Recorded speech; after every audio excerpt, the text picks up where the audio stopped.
संदेश देने वाले तथागत भगवान बुद्ध, संत गुरु रविदास जी, संत कबीरदास जी, गुरु नानक देव जी, ज्योतिबा फूले जी, सावित्रीबाई फूले जी, साहू जी महाराज, पेरियार, रामास्वामी नायकर जी, नारायण गुरु जी, डॉक्टर बाबा साहेब अम्बेडकर जी, माता रमाबाई जी एवं मानवर कांशीराम साहब सहित समाज के सभी महापुरुषों के चरणों में कोटि कोटि नमन करते हुए मंच पे आसीन सभी अतिथिगण और साथियों, मैं आप सभी को क्रांतिकारी जय भीम करता हूँ, विनम्र नमो बुधाय करता हूँ।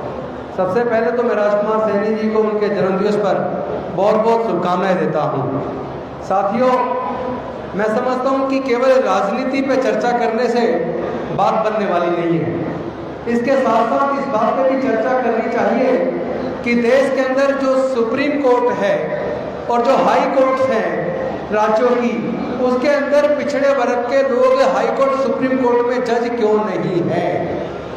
देश के अंदर जो यूनिवर्सिटीज हैं, चाहे वो सेंट्रल यूनिवर्सिटीज हैं, चाहे वो स्टेट गवर्नमेंट की यूनिवर्सिटीज हैं, यूनिवर्सिटीज के अंदर वाइस चांसलर अनुसूचित जाति जनजाति पिछड़े वर्ग के क्यों नहीं हैं। तो आप लोग इस बात को समझें कि जो प्राकृतिक संसाधन है कोई अपनी माँ के पेट से लेके पैदा नहीं हुआ, लेकिन देश के प्राकृतिक संसाधनों पे देश के अनुसूचित जाति जनजाति पिछड़े वर्ग के लोगों का हिस्सा कहाँ है। अगर आप सच्चाई को जानेंगे नहीं तो आप आगे बढ़ेंगे कैसे। जो लोग अपना इतिहास नहीं जानते वो लोग कभी भी इतिहास बना नहीं सकते। आपको सच्चाई को जानना होगा कि आपको अंधविश्वास पाखंडवाद में डालकर धर्म की रक्षा की ठेकेदारी आपके कंधों पर डालकर वो लोग आपके बच्चों के भविष्य को अंधकार में डाल रहे हैं।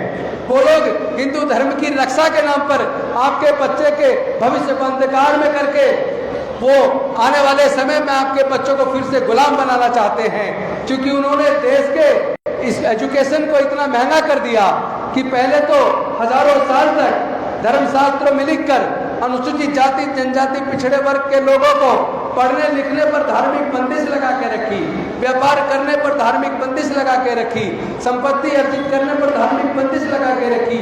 लेकिन डॉक्टर बाबा साहेब अम्बेडकर जी ने अपने बुद्धि और विवेक से अपने 4 छोटे छोटे बच्चों की जान गंवाकर, अब जवानी में अपनी पत्नी माता रमाबाई को गंवाकर, उन्होंने अपना पूरा जीवन जलाकर हमारे पढ़ने लिखने के रास्ते खोले, रिजर्वेशन की व्यवस्था कर हमारे नौकरी के रास्ते खोले, हमारी MP MLA मंत्री बनने का रास्ता बनाया, हमारे पढ़ने के रास्ते खोलकर हमें जज इंजीनियर डॉक्टर कलेक्टर साइंटिस्ट बनने का रास्ता बनाया। लेकिन आज केंद्र की सरकारों ने और राज्य सरकारों ने मिलकर एक ऐसा षड्यंत्र किया है जिसकी तरफ आपकी आंखें बंद हैं, आप सच्चाई को जान नहीं पा रहे हैं। लेकिन समझ लेना, अगर बिल्ली को देखकर कबूतर आंख मिचलेगा तो ये जान बचने वाली नहीं है। कबूतर को अगर बचना है तो उसको उड़ना पड़ेगा।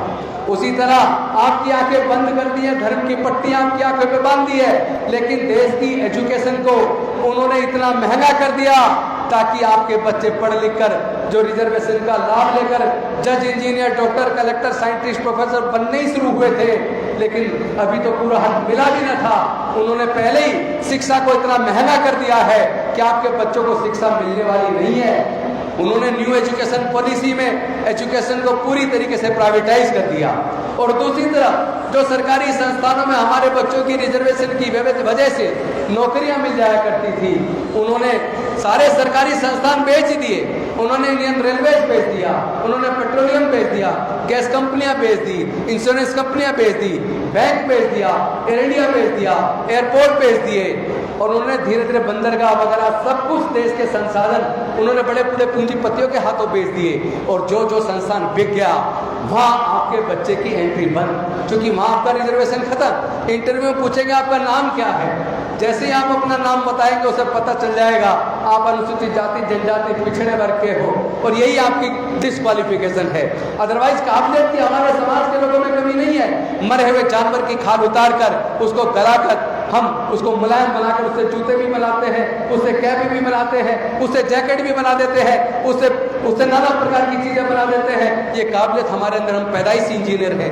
देश के अंदर जितने प्रकार की फसलें होती हैं, जितने प्रकार का निर्माण होता है, वो सारे निर्माण के काम, फसल उगाने का काम हमारे समाज के लोग करते हैं। हमारे लोगों के मेरिट पर प्रश्न चिन्ह लगाया जाता है, हमारे लोगों की काबिलियत पर प्रश्न चिन्ह लगाया जाता है।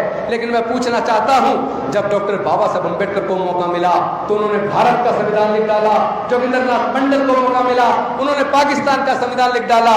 जब जब हमारे लोगों को मौका मिला उन्होंने सिविल सर्विसेज में भी टॉप करके ये दिखा दिया कि हमारे लोगों में काबिलियत कूट कूट के भरी है, आप हमें मौका तो दो।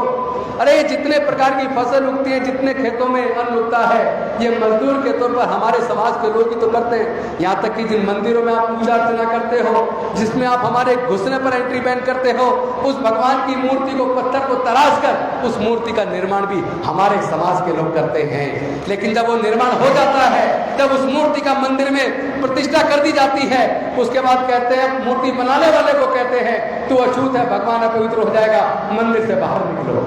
और अगर मंदिर में चले गए, मूर्ति छू ली तो मूर्ति छूने पर हत्या हो जाती है, मंदिर में घुसने पर हत्या हो जाती है। अभी आपने देखा होगा देश की राष्ट्रपति मुर्मू जी एक जगन्नाथपुरी के मंदिर में हौस में गई तो वहां जहाँ धर्मेंद्र प्रधान पेट्रोलियम मंत्री वो अंदर थे, रेलवे मंत्री अश्विनी जी मंदिर के अंदर थे, वो मूर्ति को छू भी रहे थे, मूर्ति के सामने खड़े थे, लेकिन देश की राष्ट्रपति प्रथम नागरिक द्रौपदी मुर्मू जी को उन्होंने पीछे रोक दिया, मंदिर घुसने नहीं दिया।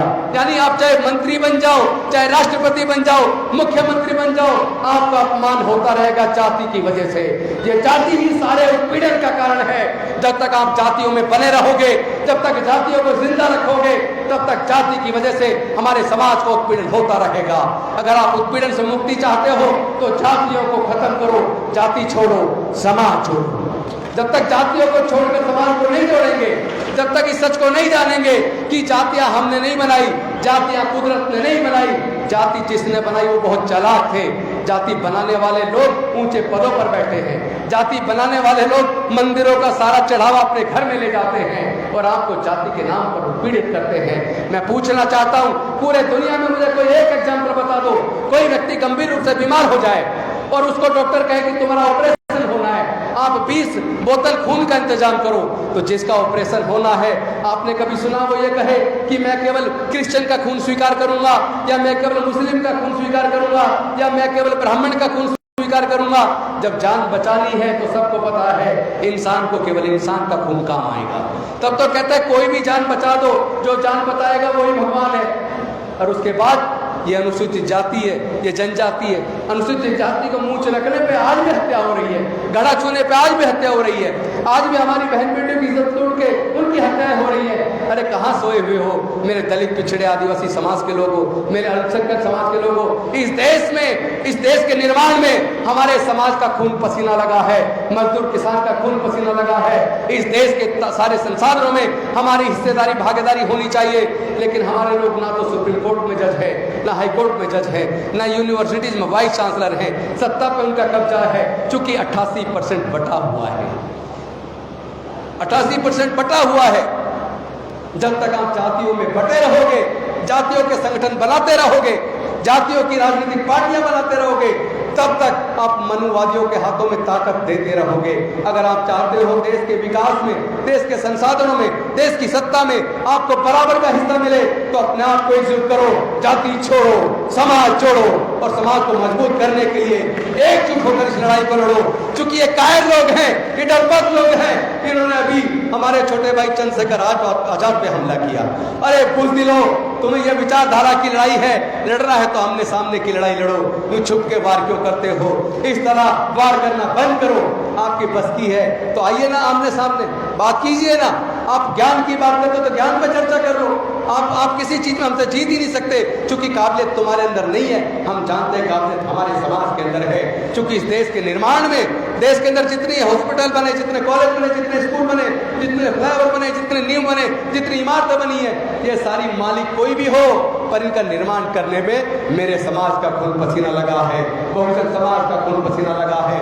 इस बहुजन समाज से मैं आह्वान करना चाहता हूं, आप लोग अनुसूचित जाति, जनजाति, पिछड़े वर्ग, अल्पसंख्यक समाज के लोग, याद रखो आपका, हमारा सबका खून एक है। जब हमारा खून एक है तो जाति जिन्होंने बनाई उनको मजबूत मत करो, आपस में जातियों को तोड़कर एकजुट कर इस लड़ाई को आगे बढ़ाओ। ये संविधान बचेगा तो लोकतंत्र बचेगा, लोकतंत्र बचेगा तो बहुजन समाज के अधिकार सुनिश्चित होंगे।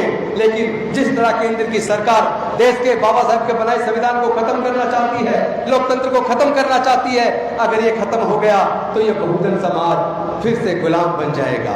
मैं अपने समाज को फिर से गुलाम बनते हुए नहीं देख सकता। जब तक मेरे शरीर के अंदर एक एक खून की बूंद है, एक एक सांस है, मैं इस बहुजन समाज के अधिकार के लिए अपना पूरा जीवन लगा दूंगा। जीवन तो वैसे भी 4 दिन का है। बुद्ध कह गए जीवन तो एक दिन खत्म होना है। जो पैदा हो मरेगा जरूर, हम भी मरेंगे, लेकिन अपने समाज के अधिकार की लड़ाई को मरते वक्त तक हम लोग सुनिश्चित करेंगे। इस लड़ाई को लड़ेंगे, हम जीतेंगे। और जो लड़ता है, जो बढ़ता है, जो पढ़ता है, जो ज्ञान के आधार पर आगे बढ़ता है, वही समाज पर मैं समझता हूँ आगे आने वाले समय में देश पे राज करेगा। तुम हुक्मरान कौन हो? आप सम्राट अशोक की संतान हो। अपने खून को पहचानो। हमारे अंदर डॉक्टर बाबा साहब अम्बेडकर का खून है। हमारे रगों में उसी महासभा जो 1818 के अंदर जो पेशवाओं को हराने के लिए हमारे 500 सैनिकों ने 28,000 की पेशवा सैनिकों ने इस्तेनाबूद कर दिया, वो रगों में हमारे वही खून है। हम डरने वाले, झुकने वाले, बिकने वाले लोग नहीं हैं। अब हम बोतल में 1,000-2,000 रुपए में बिकेंगे नहीं, इस बहुजन समाज को हुक्मरान बना के रहेंगे। बहुत बहुत धन्यवाद। जय भीम, जय भारत, नमो बुद्धाय।